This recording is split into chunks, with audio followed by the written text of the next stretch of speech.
As proposições contingentes, então, elas têm duas dimensões, a dimensão, digamos, da verdade e a dimensão da falsidade. Então vamos dizer que a sentença P é contingente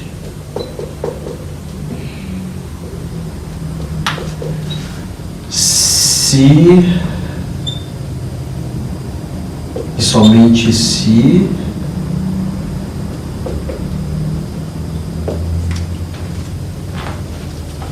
P é possível e a negação de P é possível. Então vejam, se P é possível, a negação de P é possível. Não? Então nós temos que se P for uma sentença verdadeira, a sua negação vai ser falsa. Não? Mas a negação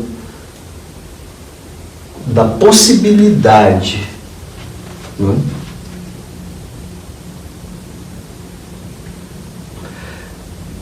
Ou melhor explicado, se P é possível, P é verdadeira em pelo menos um mundo. Tá? A negação de P é possível. Significa, então, que a negação de P é verdadeira em pelo menos uma situação possível, né?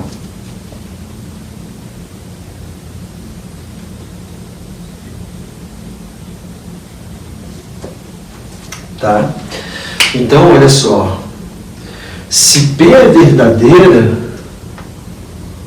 suponha que a gente tenha uma situação que P seja verdadeira, então a negação de P é falsa. Não? A negação, ela altera. Se você nega a verdade, você gera a falsidade e vice-versa. Agora, se P é falsa, por outro lado, a negação de P é verdadeira. Então, digamos, a análise semântica, né, da contingência nos leva ao seguinte modelo aqui. Vamos supor que P seja uma proposição contingente. Né? Se P for contingente, seja P contingente. Contingente, digamos aqui no... Vamos chamar isso aqui de mundo atual. Mundo atual. Então, se P é contingente, eu sei que é possível P. Eu sei que vai ter uma circunstância que eu vou conseguir imaginar que eu tenho P é verdadeira. Em uma outra circunstância, digamos, isso aqui é um mundo possível, né? Isso aqui é um mundo possível.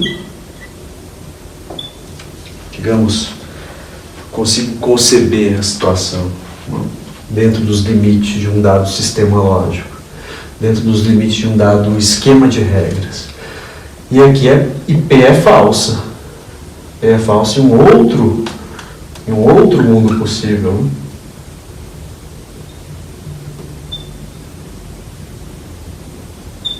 Isso aqui é um mundo possível, vamos chamar de W', e esse aqui de W, duas linhas. Então, Se aqui no nosso mundo, no mundo atual, eu consigo imaginar, digamos, ou conceber uma situação tal que P é uma sentença verdadeira, e ao mesmo tempo consigo concebê-la como falsa, então você vai dizer que a sentença P é contingente. Aquele exemplo lá, Wittgenstein está morto. Essa sentença é contingente aqui no mundo atual, porque eu consigo imaginar o mundo quando ele estava vivo, a sentença era falsa, né? A sentença era falsa, e agora ela é verdadeira. Então, a contingência está ligada ao fluxo, né? Está ligada ao fluxo, à mudança dos fatos, né?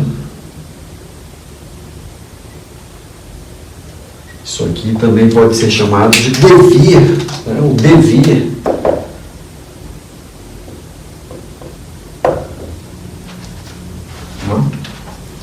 Então a ideia é que os fatos estão mudando a todo momento, né? Os fatos mudam sem parar. Ou seja, tudo está em fluxo, lá como na outra aula eu mencionei a questão do Heráclito. Isso é bem interessante, né? Por exemplo, aqui esse filósofo contemporâneo, Gilles Deleuze, analisa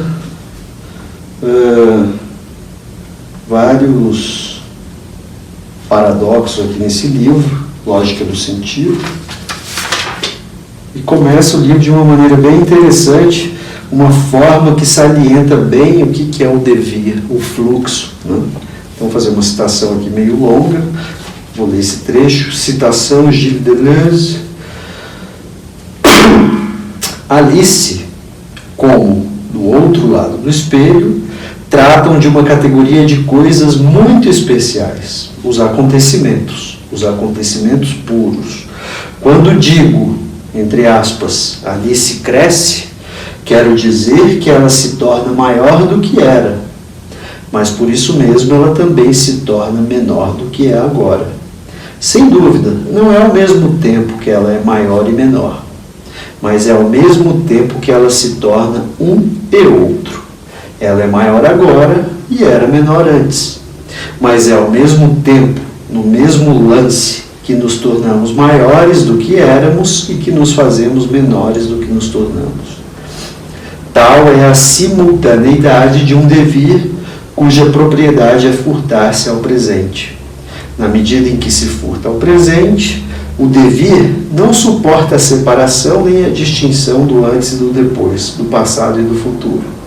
Pertence à essência do devir avançar, puxar nos dois sentidos ao mesmo tempo. Alice não cresce sem ficar menor e vice-versa, inversamente. O bom senso é a afirmação de que, em todas as coisas, há um sentido determinável, mas o paradoxo é a afirmação dos dois sentidos ao mesmo tempo. Esse trecho aqui do Deleuze revela bem aí o devir, né, o fluxo dos acontecimentos. E isso está conectado com a contingência, né? Então esse é o modelo geral de contingência para você julgar no mundo atual que uma sentença é contingente. Você precisa ter duas situações, né? Duas situações, uma na qual a proposição é verdadeira e outra situação na qual a proposição é falsa, né? Então vejam aqui, vamos apagar agora o conteúdo desses mundos. Vamos apagar o conteúdo dos mundos. Isso aqui é chamado diagrama, estruturas de Kripke. Isso aqui é um método que eu vou passar para vocês com um pouco mais de detalhe, tá? Então, olha só. Vamos pensar isso aqui, esse modelo bem pequeno aqui, o modelo de Kripke, que é um modelo de mundos possíveis, né? Tem 3 mundos possíveis. Então, o mundo possível, o mundo atual é um mundo possível. Tem um mundo possível W' e um mundo possível W duas linhas. Nós vimos a contingência. Agora, eu poderia colocar aqui o seguinte: P é necessária. Se P é necessária, aqui, digamos, um observador aqui neste mundo vai avaliar P como necessária se todos os mundos que ele consegue, digamos, conceber, imaginar, nós vamos ter P é verdadeira e P é verdadeiro. Então essa aqui é a ideia da necessidade, né? Então, se tivesse um outro mundo aqui, por exemplo, vou colocar aqui mundo possível W 3 linhas, aqui também deveria ter P é verdadeiro. Se isso acontece, nós vamos dizer que aqui P é necessário, né? Aqui ela é necessária. Aqui, a sentença que é necessária lá pode ter um outro estatuto metafísico. Então, a necessidade aqui seria, em todos os mundos possíveis, a proposição é verdadeira, né? Se esse mundo, se o agente aqui for capaz de observar como está o seu próprio mundo, aqui também deveria ter a verdade de P, né? Tá? Então, essa é a ideia.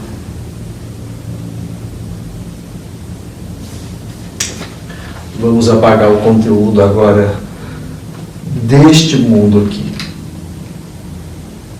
Suponha que P seja falsa.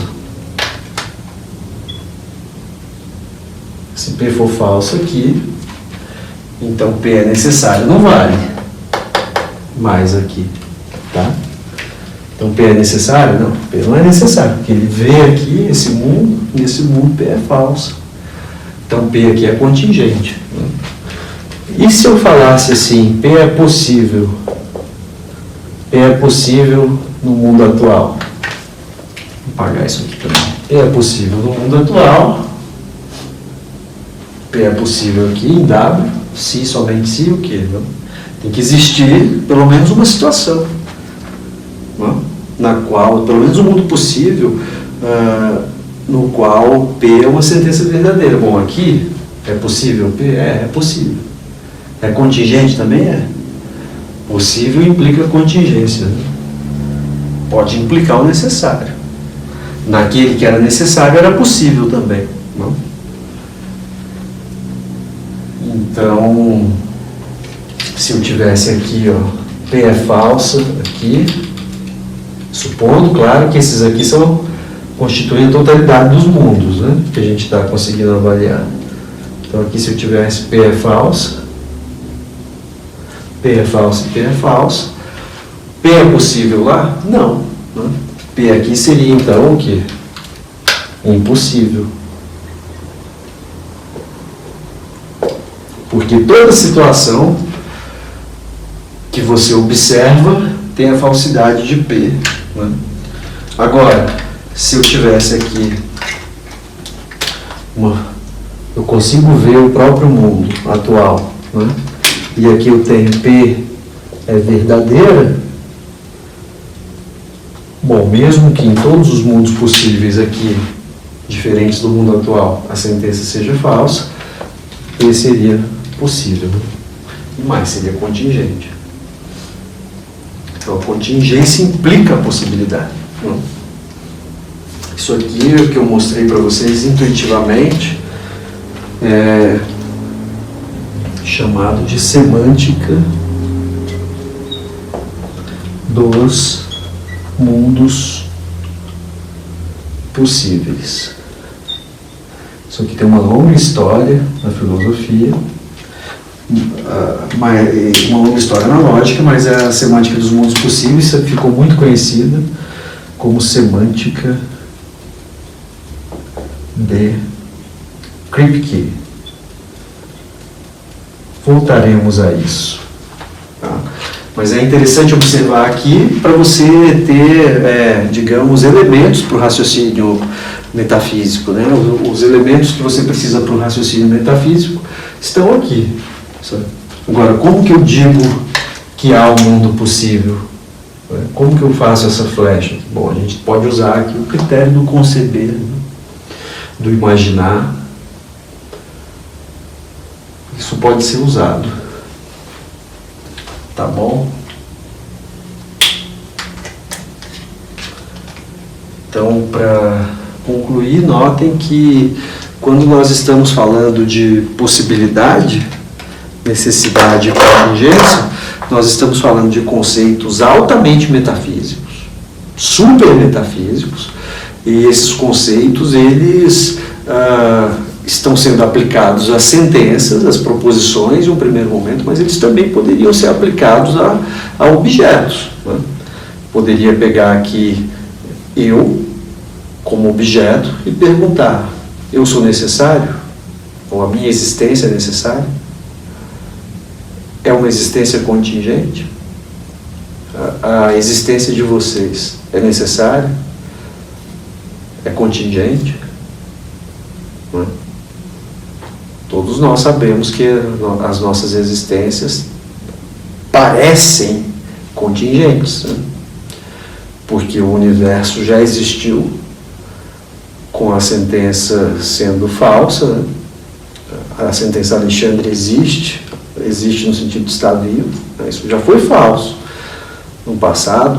Será que foi falso? Será que sempre vai ser verdade? Vamos depender de muitas pequenas conexões, né? Você pode aplicar também isso, como eu falei lá na última aula, dá para conectar, né, os conceitos. Então, aquela conexão feita pela Ruth Barca Marcos, né? Deixa-me falar daquilo só para concluir aqui, falar um pouco mais precisamente. Quando você diz a fórmula de Barca, né, que conecta a existência com possibilidade, está dizendo o seguinte: olha, é possível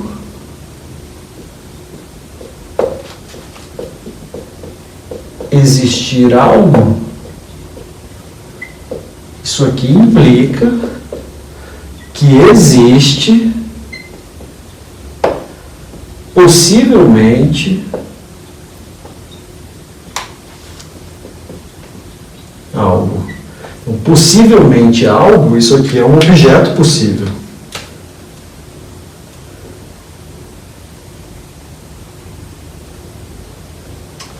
Vamos pensar assim: é possível que exista seres humanos que vivam 1 milhão de anos. Então, se a fórmula de Barca for verdadeira, você vai inferir que existe possivelmente seres humanos que vivam 1 milhão de anos. Então, isso aqui, vejam, isso aqui está dando uma dimensão ontológica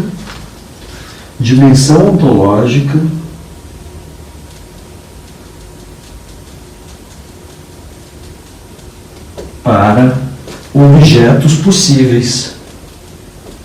Objetos possíveis. Isso aqui, nós estudamos isso em uma área da lógica chamada lógica modal, né? Chamada de lógica modal. Mas o que é bacana é que se você falar que é possível que exista algo, você vai se comprometer com a existência de objetos possíveis. Você vai estar dizendo que objetos possíveis existem, né? Isso aqui é interessante da fórmula de Barca.